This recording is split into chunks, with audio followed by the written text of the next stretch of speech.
tarde, pessoal. Meu nome é João Augusto. Sou artista plástico e sou ministro do Evangelho de Cristo. Olha que maravilha. Esse é nosso eixo. Os outros que vocês vão ver na Bíblia, aí já é diferenciado. Tudo bem. O que eu quero entregar hoje pelo Espírito Santo da revelação a todos os pastores, a pergunta é: será se nós sabemos o que é Evangelho?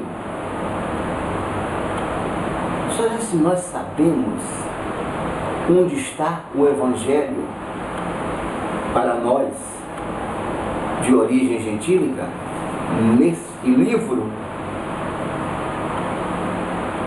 Esse livro precisa ter o Espírito Santo para você entender. Sem o Espírito Santo você não consegue entender nada daqui. Você morre com isso na mão. Para se cumprir, a letra mata. Mas o Espírito da vida é o que está escrito aqui. Porque aqui são 40 escritores.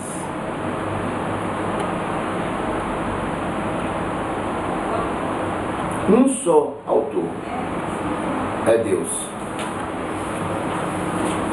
E o que é que nós temos de tomar posse nisso? É que existe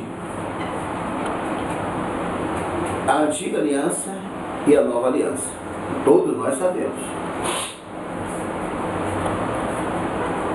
O Antigo Testamento e o Novo Testamento. Jesus Cristo veio cumprir o Antigo Testamento. Só que o nome de Jesus Cristo, preste bem atenção, porque tem que ser bem rápido. É Boas Novas, porque ele traz as Boas Novas. O nome de Jesus Cristo é Evangelho. Evangelho é uma palavra grega que tem como significado boas novas, boas notícias. Mas nós falamos de Israel, não falamos de Grécia. Jesus Cristo veio para os dele. Evangelho de João, capítulo 1, versículo 11. Veio para o que era seu, Israel. Mas os seus não o receberam, Israel. Mas coube a tanto quanto o receber, aí nós entramos. O poder, pelo poder do Espírito Santo, sermos feitos filhos de Deus. Quando nós lemos a Bíblia Sagrada, é importante que nós saibamos que ela nos revela no Evangelho de Romanos, Evangelho. Depois que você lê Gálatas 1:8, você vai chamar as cartas que Jesus Cristo entregou a Paulo, de Romanos a Hebreus, que muitos ignorantes ficam o escritor de Hebreus. Para com isso, rapaz. Para com isso. Deixa de ser ignorante, poxa. Existe um homem mais conhecedor da lei de Deus do que Paulo. Só se for os doutores da lei que ele foi. Mas como ele é zeloso, às vezes passa a ser melhor do que um doutor. Porque não é todo professor que passa que é melhor do que o aluno, não. Às vezes o aluno estuda tanto que consegue ajudar até o professor. Com humildade. Quem é que ia ter o discernimento de fé? Para dizer em Hebreus 11:1. Nunca houve discernimento do que era fé, do conhecimento do que é fé. Quem é que poderia escrever isso a não ser Paulo? Quem foi que foi transladado ao terceiro céu para ouvir as palavras inefáveis que o homem não era lícito saber e conhecer? Paulo. Ah, mas teve outro João Evangelista? Sim.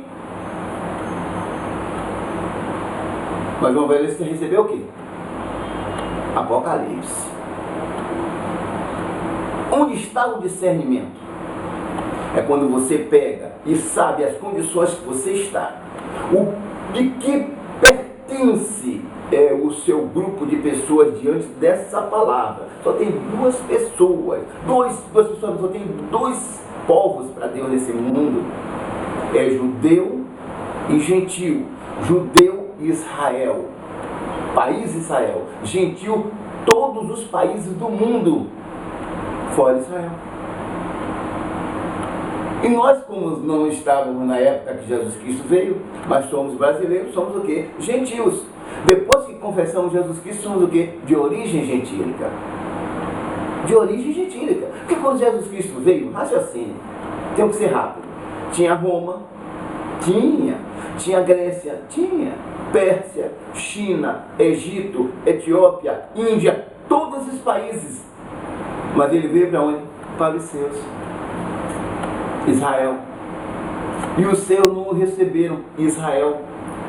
Só vai vir para a gente quando Israel não confessa a Cristo. Porque há 1400 a.C., Deus bateu o martelo dele. O meu povo é Israel. O menor país do mundo é o país de Deus, Israel, naquela época. Ele escolheu Israel. E mandou que não se misturasse com ninguém. Deuteronômio, capítulo 7, versículo 3, 4 e 6.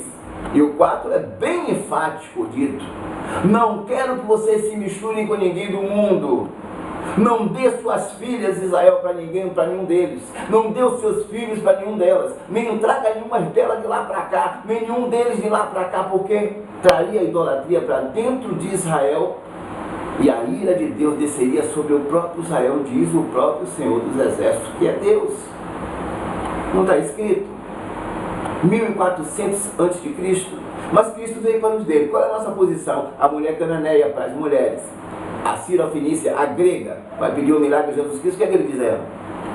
Não, você é minha irmã, não posso te dar o pão dos filhos, que é Israel, para dar os cachorrinhos, que é quem é o gentil. Uma gentílica, de origem gentílica, gentil é gentil. Porque ela só foi a ele por causa da fé. Porque ele sabia que ele tinha feito muitos milagres. Muitas na Bíblia Sagrada fizeram isso. A mulher do fluxo de sangue. O próprio centurião romano, não romano, nós como homem, romano, bota a gente como romano. Eu quero que o Senhor faça um milagre, o meu servo meu está doente, eu gosto muito dele. Eu vou lá. Por quê? Porque o cara é centurião romano, sargento do Império Romano, que toma conta quase do mundo todo. Aí ele quer ir. A mulher cananeia é cachorrinho, é normal? É normal. Mas o centurião romano tem que obedecer, porque ele é obediente até a morte e morte de cruz. Mas o rapaz disse: não quer não, sargento disse: quer não. Pode ser uma palavra daqui que eu tenho certeza que meu soldado será curado. E aconteceu 2 milagres, presta atenção. Mas ele veio para Israel. Você tem que tomar posse que ele veio para os dele. E aí? Quando você vai ler Romanos, capítulo 7, Evangelho de Romanos 7, 4, diz assim: estás mortos para a lei. É você? Não. Quem? É Paulo pregando. Porque Paulo, quando é pego por Jesus Cristo para pregar o Evangelho de Cristo, um doutor da lei de Moisés, conhecedor de Gênesis e Malaquias, onde os 12 analfabetos ou semi-analfabetos, Pedro mesmo não sabia nem ler nem escrever, total analfabeto, Pedro. Mas Paulo, doutor da lei, zeloso, fariseu, hebreu de hebreu, fariseu de fariseu, judeu, ele chama Paulo, esvazia Paulo do conhecimento teológico dele de Gênesis e Malaquias, para entregar a Paulo o que é de Romanos a Hebreus, 14 epístolas. Paulo não andou com Jesus Cristo, não conheceu Jesus Cristo, sabe nada de Jesus Cristo, vai dizer isso em Gálatas 2, Evangelho de Gálatas 2. Não devo nada a vocês, não aprendi nada de vocês, não andou com Cristo também, é apóstolo abortivo fora do tempo.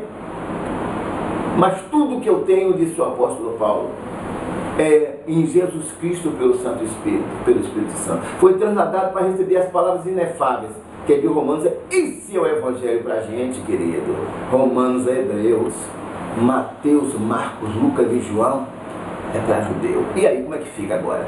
Você com esse conhecimento todo, desse tempo todo que você está achando que Mateus, Marcos, Lucas e João é para você. Perdoe. Como é que fica? Você não conhece o que é Evangelho. Você pensa que é Evangelho. Leia Gálatas 2, para você ver onde é que eles vão apertar a mão, onde é que Paulo vai discutir com Pedro.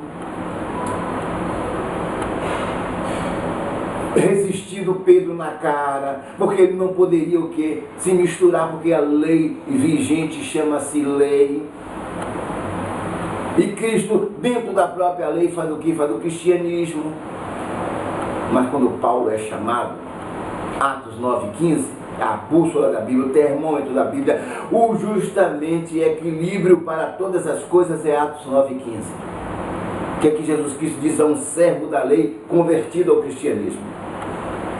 Ananias, vai, porque esse Paulo, esse Saulo, é um instrumento escolhido para mim. Para quem? Para o próprio Cristo. Para levar o meu nome. Qual é o nome de Jesus Cristo? Boas notícias, boas novas, evangelho. Diante de quem? Diante dos gentios. Aí vai entrar gente. Diante dos reis gentios com patente, com cargos. E diante dos filhos de Israel. Tanto os filhos de Israel como também os que têm o cargo. Só Paulo é que vai pregar para sacerdote, Anás, Caifás, os escribas, para os filhos de Israel. É a parte séria, viu? É que ele vai pregar para os gentios e vai pregar para a festa, para Herodes, para Aretas, para César, para Pilatos. É Paulo, poxa, não é Pedro. Minha formação é católica, mas é Paulo que é o pregador do Evangelho. É Paulo que tem o Evangelho. O Evangelho para nós não é Mateus, Marcos, Lucas e João, não. Porque quando eles apertam a mão, eles dizem o quê? Olha, Pedro, você vai para a circuncisão e eu vou para os gentios. Pregar o que? Evangelho? Qual é o Evangelho que Paulo tem, a não ser o nome de Jesus Cristo? A não ser o que eles conhecem. Eles conhecem o Evangelho de Jesus Cristo, eles viram o Evangelho que é Jesus Cristo, cumprindo a lei de Moisés. E onde está que Jesus Cristo pregar o Evangelho? Dentro da lei, cumprir a lei. Sermão da montanha, aí você vê ele explicando, tirando o erro de Deus. Deus tem erro? Tem, Deus não errou. Vai dizer que Deus não tem erro? A Bíblia diz que ele é louco. A Bíblia diz que ele é fraco. A fraqueza de Deus é mais forte do que o homem, a loucura de Deus é mais forte do que o homem. E a fraqueza de Deus e o erro de Deus é mais sério do que o homem. Onde ele errou? Ele fez a lei com o quê? Com sangue de bodes e de touro. E na hora que ele quis consertar tudo, ele fez o quê? Fez a transformação de quê? Com o sangue dele. O sangue, sem a genealogia, sem o espermatozoide de José, sem o óvulo maduro de Maria, mas um feto pronto na barriga de uma mulher para ser gerado, para ser o Cordeiro de Deus que tira o pecado do mundo. Então a gente tem que olhar que o que Jesus Cristo veio consertando em relação ao próximo. O próximo para Deus era quem? Só Israel. Aí Jesus Cristo faz o quê? A palavra do quê? Do próximo, do bom samaritano, do próximo. O cara não diz quem é o meu próximo. Ele vai gostar o que? Samaritano, que é um gentil. É porque eu não posso demorar muito, tem que se demorar muito, mas você que é inteligente, pelo Espírito Santo, você vai entender. Então, quando dizem em Romanos, Evangelho de Romanos 7,4, diz assim: estás mortos para a lei, pelo corpo de Cristo, para pertenceres a outro, a saber, o que ressuscitou dos mortos. Esse é o nosso, o que ressuscitou dos mortos. E quando ele ressuscita dos mortos, dá validade ao Novo Testamento, porque só tem validade no Testamento com morte do testador. Como ele é testador da nova aliança, mas está cumprindo a lei, ele está vivo, não tem validade, mas ele morrendo dá validade. E quando ele dá validade, ele não chama os 12, ele decide por todo mundo pregar o evangelho a toda criatura. Mas os 12, Pedro nem saíram de Israel. Quando Pedro, que diz, tu és Pedro, a minha igreja será o que? Edificada em tu, será levantada em tu. A igreja para os israelitas cristãos é que vai estar Pedro. Mas para nós de origem gentil não é Pedro, porque Pedro vem trazendo a lei. E quando ele traz a lei, ele faz o que? Ele fermenta. Então chama Paulo. Paulo chama a lei de quê? De cocô de cavalo. Filipenses capítulo 3, Evangelho de Filipenses 3,8. Paulo chama a lei de erro. Evangelho de Hebreus capítulo 8, versículo 7. A lei tinha defeito. Se não houvesse defeito, não haveria lugar para a segunda. Então tudo isso nós temos que deixar para lá, não interessa. Nós temos que pegar de Romanos, Hebreus, Evangelho para nós de origem gentílica. E amém. Tá bom demais, em nome de Jesus.